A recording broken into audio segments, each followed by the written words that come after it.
क्या आपने कभी सोचा है हम सबसे ज्यादा प्यार किसे करते हैं? माँ बाप को, पति पत्नी को, बच्चों को, दोस्तों को, या सच में सबसे गहरा प्यार सिर्फ अपने मैं से? एक राजा और रानी, दोनों बुद्ध के परम भक्त थे, विपश्यना के साधक थे। एक शाम महल में बातों बातों में राजा ने पूछा, मल्लिके, क्या तुम्हें मुझसे भी ज्यादा कोई प्रिय है? रानी मुस्कुराई और बोली, महाराज, मुझे अपने आप से बढ़कर कोई प्रिय नहीं।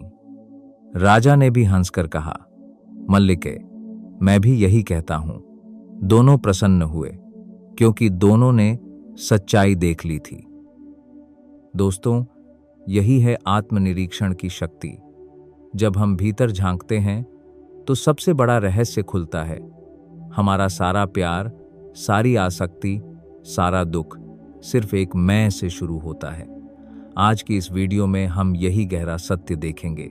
बुद्ध के सामने राजा प्रसेनजित और रानी मल्लिका की वो सच्ची बातचीत और बुद्ध की वो उदान वाणी जो आज भी दिल को छू लेती है। अगर आप भी अपने दुख की जड़ समझना चाहते हैं और सच्ची शांति की ओर एक कदम बढ़ाना चाहते हैं तो ये वीडियो अंत तक देखिए। तो चलिए शुरू करते हैं। नमस्कार दोस्तों, संप्रज्ञान चैनल पर आपका स्वागत है। उन दिनों भगवान कौशल देश की राजधानी श्रावस्ती में अनाथ पिंडिक के जेतवन विहार में वर्षावास कर रहे थे। देश का राजा प्रसेनजित और रानी मल्लिका दोनों ही भगवान के श्रद्धालु उपासक थे। दोनों स्वनिरीक्षण की विपश्यना साधना के अभ्यासी थे। आदमी जब स्वनिरीक्षण का अभ्यासी हो जाता है तो स्वसंबंधी बहुत सी सच्चाइयां उसके सामने उजागर होकर आने लगती हैं। वह स्वानुभूतियों के स्तर पर अपने बारे में बहुत कुछ जानने लगता है, कुदरत के बारे में बहुत कुछ जानने लगता है। जीवन जगत की प्रथम सच्चाई प्रमुख होकर सामने आती है, यह दुख है। साधक भीतर ही भीतर इस सच्चाई को देखने का अभ्यास करता है। सामान्य साधक कभी कभी सचमुच दृष्टा भाव से देख पाता है, परंतु बहुधा भोक्ता भाव से भोगने लगता है। यूं कमोबेश कभी देखता है, कभी भोगता है। जब देख रहा है तब तब सम्यक दर्शन हो रहा है, जब भोग रहा है तब फिर अविद्या के मोह सागर में गोते खाने लगा है।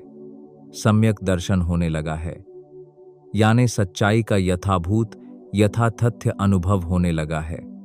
अब जो चिंतन मनन होता है, संकल्प विकल्प होते हैं, वह भी सम्यक होने लगते हैं। सत्य का यथावत दर्शन होता है, यथावत चिंतन होता है। संकल्प विकल्प के क्षेत्र में भ्रांतियां मिटती हैं। सम्यक संकल्प और सम्यक दर्शन से सम्यक ज्ञान होने लगता है। जो बात जैसी है वैसी समझ में आने लगती है। जितना जितना सम्यक संकल्प और सम्यक दर्शन पुष्ट होता है, उतना उतना सम्यक ज्ञान बढ़ता जाता है। सम्यक ज्ञान और सम्यक दर्शन से सत्य आर्य सत्य बन जाता है। भासमान सत्य पर से मरीचिका के पर्दे उतरने लगते हैं। प्रकट सत्य निरीक्षण करते करते स्पष्ट होता जाता है, परम सत्य बनता जाता है, आर्य सत्य बनता जाता है। आर्य सत्य का दृष्टा भी अनार्य से आर्य बनता जाता है। सम्यक संकल्प होता है, सम्यक दर्शन होता है, सम्यक ज्ञान होता है तो सम्यक विमुक्ति की ओर कदम कदम आगे बढ़ता है। सोचता है, देखता है यानी अनुभव करता है और समझता है तो भ्रम भ्रांतियों से विमुक्ति होती चली जाती है। दुख है, जीना दुख है, व्याधि दुख है, जरावस्था दुख है, अप्रिय का संयोग दुख है, प्रिय का वियोग दुख है, मनोकामना का पूर्ण न होना दुख है। सम्यक संकल्प, सम्यक दर्शन और सम्यक ज्ञान और आगे बढ़ता है तो साधक देखता और समझता है कि अत्यंत गहरे संक्षेप में वास्तविक दुख क्या है। यह शरीर स्कंध और यह चित्त स्कंध, जिसे अपने बावलेपन में मैं मान रहा हूं और मैं मानकर ही नहीं रह जाता, उसके साथ इतना गहरा उपादान अभिनिवेश जगा रहा हूं। अरे, मानस के गहनतम धरातल पर सही दुख तो यही है। मैं के प्रति जितनी गहरी आसक्ति है उतना गहरा दुख है। एक तो यह नकली मैं, तिस पर इससे इतना गहरा चिपकाव। इस मैं के प्रति, स्व के प्रति, अहम के प्रति, अपने आप के प्रति जितनी जितनी आसक्ति है उतना उतना दुख ही है। जितनी गहरी आसक्ति है उतना गहरा दुख है। आसक्ति का दृढ़ मूल आलंबन यह अवास्तविक में है। आत्म आसक्ति ही प्रथम आसक्ति है, सब आसक्तियों की जननी है, सब दुखों की जड़ है। आदमी जब से होश संभालता है तब से अपने इस स्व की एक मूरत गढ़ने लगता है, एक चित्र आंकने लगता है। स्वयं ही मूर्तिकार, स्वयं ही चित्रकार, स्वयं ही सर्जक, स्वयं ही स्व की मूर्ति गढ़ता है, चित्र बनाता है, स्वयं ही सृष्टा है, अपने स्व का स्वयंभू है। और जब आदमी अपनी मूरत गढ़ता है तो बहुत प्यार से गढ़ता है, बहुत खूबसूरत मूरत गढ़ता है, उसे खूब सजाता है, संवारता है। इस स्वनिर्मित मूर्ति को अपने मन मंदिर में स्थापित करता है, अपना सारा प्यार, सारा स्नेह उस पर उंडेलता है, खूब आशिक हो जाता है, मोहित हो जाता है अपनी इस मूरत पर। इस मूरत को और अधिक निखारने, संवारने का काम जीवन भर चलता रहता है। अहम का पोषण जीवन भर होता रहता है।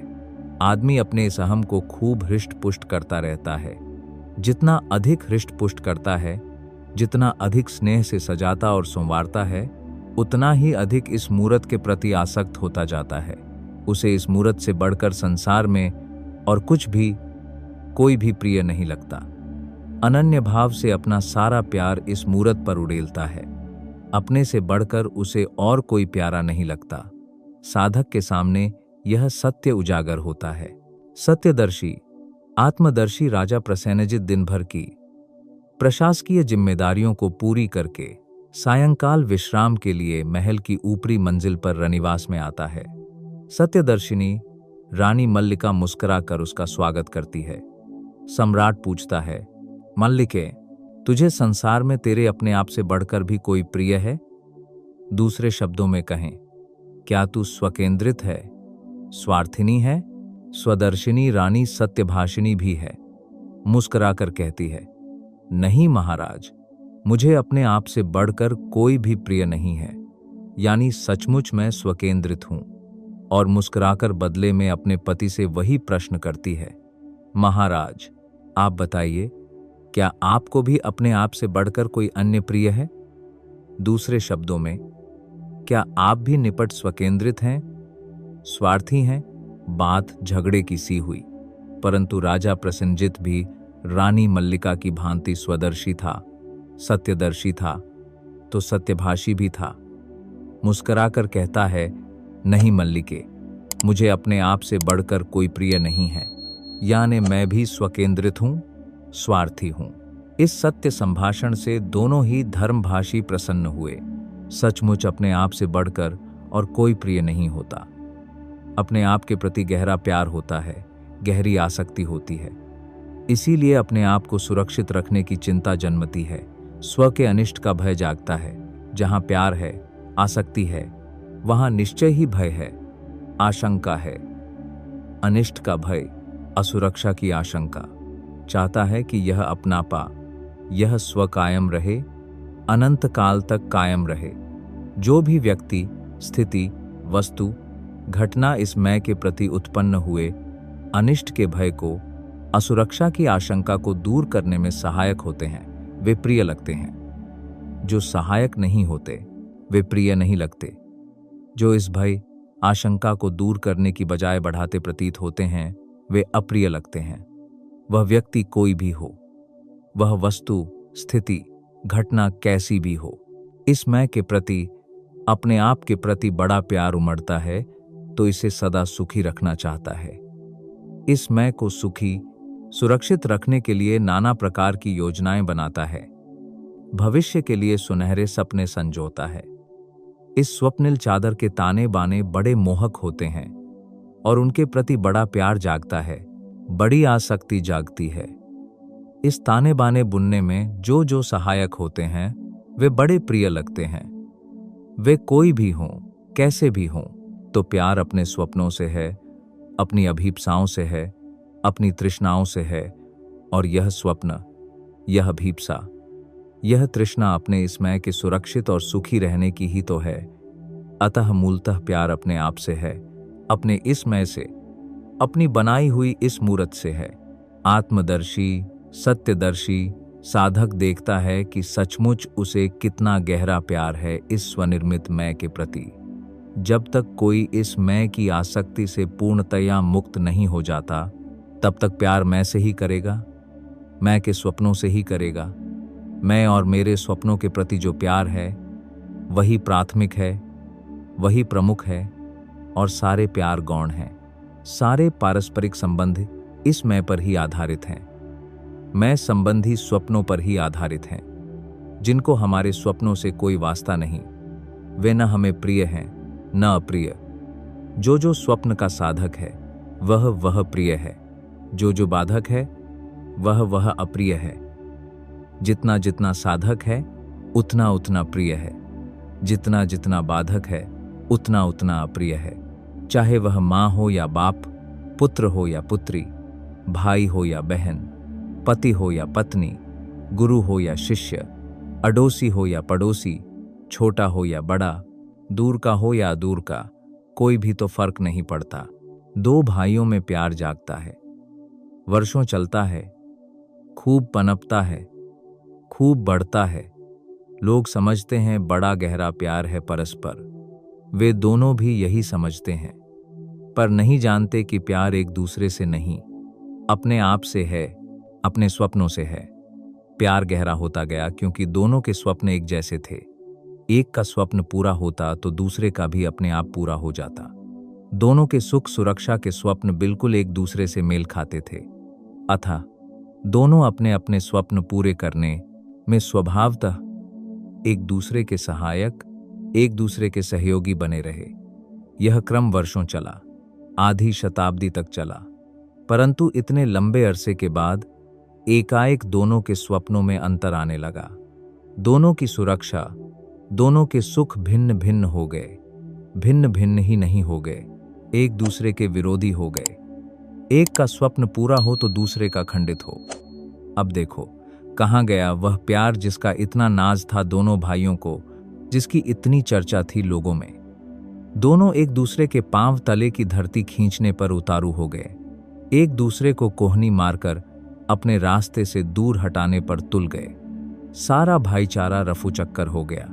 देखते देखते प्यार दुश्मनी में बदल गया।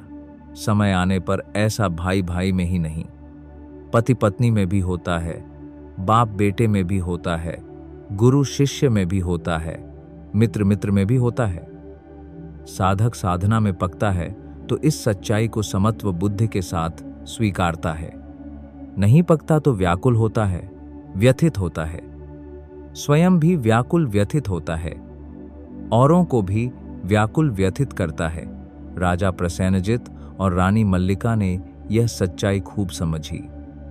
दूसरे दिन भगवान के दर्शन के लिए जेतवन विहार गए तो जो बातचीत परस्पर हुई थी वह भगवान को कह सुनाई। भगवान ने उनके इस कथन का समर्थन किया। सचमुच लोगों को अपना अपनापा ही प्रिय है, अपना मैं ही प्रिय है। हमें चाहिए कि हम भी इस सच्चाई को देखें, समझें।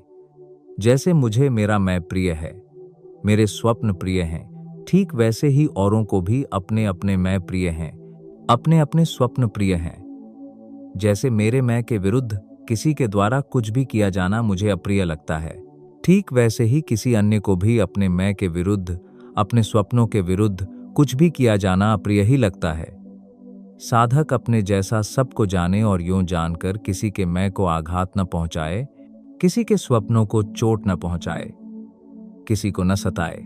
इन्हीं भावों को व्यक्त करते हुए उस समय भगवान के मुंह से उदान के ये शब्द निकल पड़े, सब्बा दिशा अनुपरिगम्य चेतसा नेवत जगा पियतर मत्तना क्वचि एवं पियो पुथु अत्ता परेसंग तस्मा न हिंसे परमत कामो।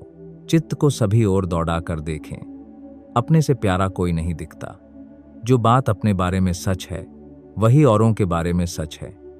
औरों को भी अपने आप से प्यारा कोई नहीं दिखता। इसलिए अपनी भलाई चाहने वाले को चाहिए कि किसी दूसरे को न सताए। आओ भगवान की इस उदान वाणी को हृदयंगम करें। किसी को न सताएं, किसी को न सताएं, किसी को न सताएं, इसी में हमारा सही कल्याण है। दोस्तों, आज हमने देखा सबसे गहरा प्यार अपने मैं से ही होता है। हम अपनी बनाई हुई इस मूरत को इतना सजाते हैं, इतना चाहते हैं कि सारा दुख यहीं से जन्म लेता है। राजा प्रसेनजित और रानी मल्लिका ने भी यही सच्चाई देखी, और जब उन्होंने बुद्ध से ये बात कही तो भगवान के मुख से निकली वो अमर उदान वाणी, सब्बा दिशा अनुपरिगम्य चेतसा नेवज्झगा पियतर मत्तना क्वचि एवं पियो पुथु अत्ता परेशन तस्मा न हिंसे परमत्थ कामो। यही है आत्मनिरीक्षण का फल। जब हम देखते हैं कि दूसरों का मैं भी हमारे मैं जैसा ही है, तो वैर, क्रोध, ईर्ष्या सब मिट जाता है। बची रहती है सिर्फ करुणा, सिर्फ मैत्री। आज से एक संकल्प लें, किसी को न सताएं, किसी को न दुख दें, क्योंकि दूसरों का दुख हमारा ही दुख है। अगर आपको हमारा यह वीडियो पसंद आया और इससे कुछ नया सीखने को मिला तो कृपया इसे लाइक करें, शेयर करें और संप्रज्ञान परिवार का हिस्सा बनने के लिए चैनल को सब्सक्राइब जरूर करें और बेल आइकॉन भी दबा दें ताकि आपको नए वीडियो की जानकारी तुरंत मिल जाए। मिलते हैं अगले वीडियो में। तब तक जागरूक रहें, शांत रहें। भवतु सब्ब मंगलम, सबका मंगल हो।